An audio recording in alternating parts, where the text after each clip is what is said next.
the battlefield still smoldered. Ash drifted across the broken plains of Xyrath Prime, where twisted metal lay half-buried in the dirt, and the cries of the wounded echoed into the night. Human and alien alike lay side by side, victims of a war that neither side truly wanted but both were too proud to abandon. Corporal Daniel Hayes, combatant medic of the 7th Human Expeditionary Division, moved among the survivors. His gloves were stained red, his medpack nearly empty. Still, he pressed on. He didn't expect to be summoned to the command tent, and he certainly didn't expect what waited inside.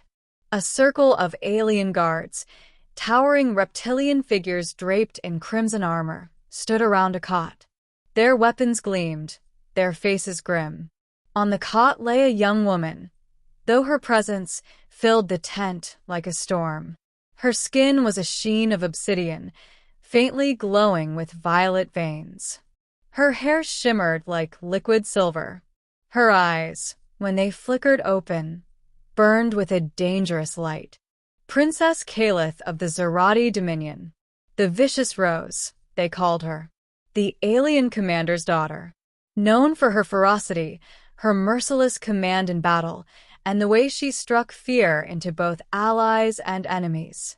But now, she was broken. A deep wound tore across her abdomen, cauterized poorly, leaking strange ichor that shimmered faintly in the light.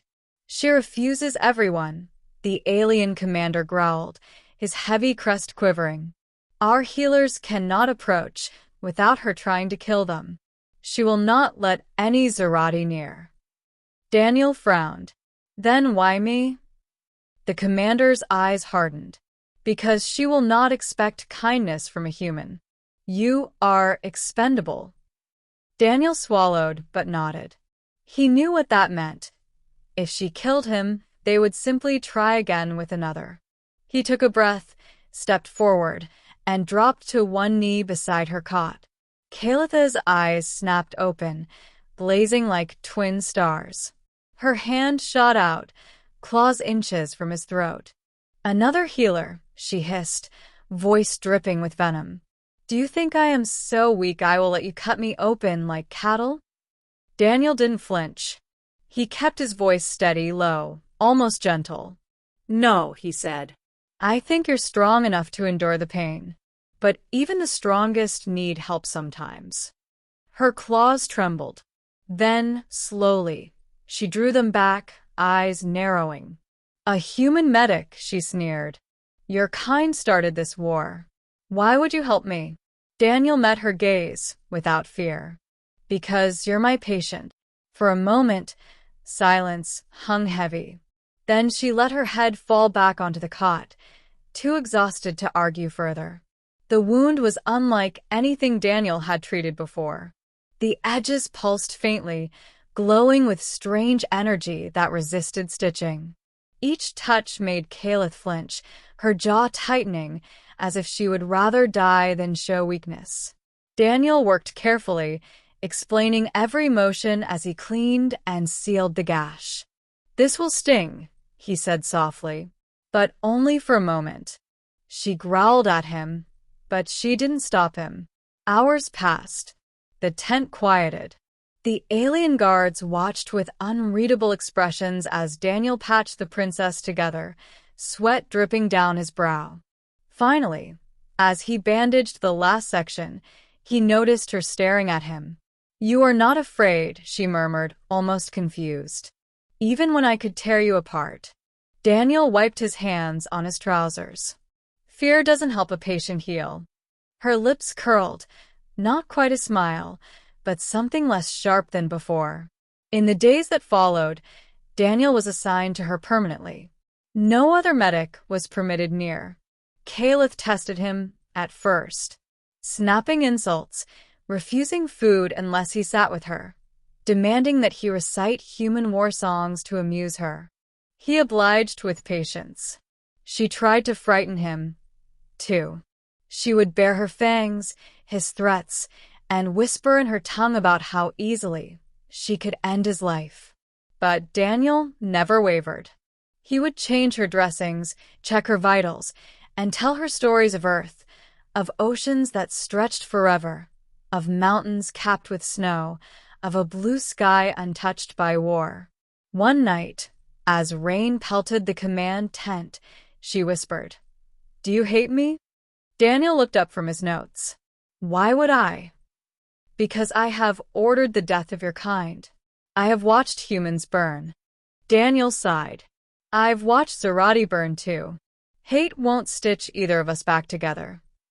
She stared at him for a long time. For the first time, he saw something behind the fire in her eyes. Something fragile. Her recovery was slow, painful, but Daniel was always there. When she faltered, he steadied her. When she lashed out, he listened. When she could barely lift herself from the cot, he encouraged her to take one more step. And somewhere between the bandages and the whispered conversations in the dark, the vicious rose began to soften. One evening, she reached for his hand as he changed her dressings. Her claws were gentle this time.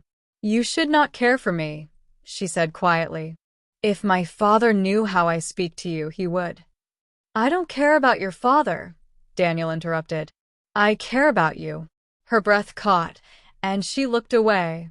The breakthrough came weeks later. A skirmish erupted near the encampment. Human scouts, desperate and cornered, clashed with Zarati warriors. The fighting threatened to spill into the medical tents. Daniel rushed to secure supplies when Kaelyth suddenly rose from her cot, staggering but defiant. She grabbed a blade from a fallen guard and limped to the entrance.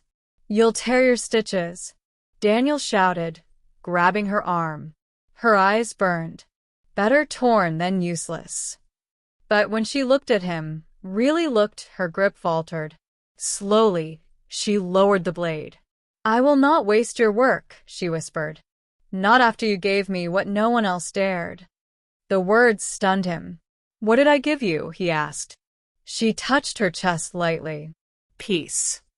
When the battle subsided, both sides weary and bloodied, Kaelyth insisted on something unprecedented. She demanded Daniel remain by her side, not as prisoner, not as disposable medic, but as her healer. Her companion. The alien commander had raged. "He is the enemy." But Kaelyth silenced him with a single glare. "He is the only reason I still breathe. Do not call him enemy in my presence again." And so it was. Months passed. The war dragged on, but in that fractured camp, something changed. Daniel and Kaelyth became symbols whispered about by both sides, an impossible pair, a medic and a princess who should have been enemies, yet walked together in quiet defiance of hate. One night, under the fractured sky of Zareth, Kaelyth confessed in a trembling voice, "When I lay dying, I wanted them all gone. I wanted the galaxy to suffer for my pain. But when you sat beside me without fear, I realized I did not want to be feared. I wanted to be seen." Daniel clasped her hand gently. "Then let me see you. Not a princess. Not a weapon. Just you." For the first time, Kaelyth smiled. Not cruelly, not guarded, but warmly, softly, as though a piece of her heart had finally healed. Epilogue. Years later, historians would argue whether the ceasefire between humans and Zarati was born in a council chamber or a battlefield. But Daniel Hayes knew the truth. It had begun in a tent, with a wounded princess, a stubborn medic, and the moment one sat beside the other without fear. Because sometimes peace does not come from treaties or victories. It comes from healing, patient by patient, heart by heart.